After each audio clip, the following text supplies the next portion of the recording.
Je ne sais pas si l'hiver de 1628 était particulièrement terrible, mais les hivers de cette époque sont terribles.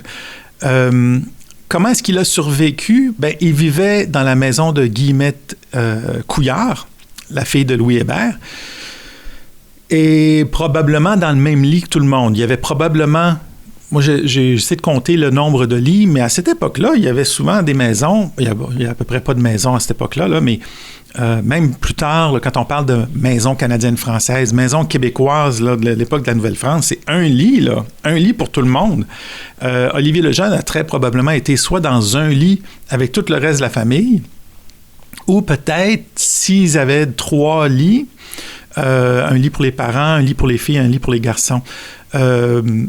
Donc, c'est comme ça qu'il a survécu l'hiver, en travaillant comme tout le monde, en coupant des tonnes et des tonnes de bois, en trappant probablement. C'est assez difficile et c'est tellement difficile, en fait, la vie à cette époque-là, que tout le monde est à son maximum. Tout le monde va chercher de l'eau, tout le monde va trapper, tout le monde va... Il n'y a pas de répartition de tâches, même entre les hommes et les femmes, tout le monde fait ce qu'il peut. Et c'est vraiment de la survie, là. C'est des conditions difficiles.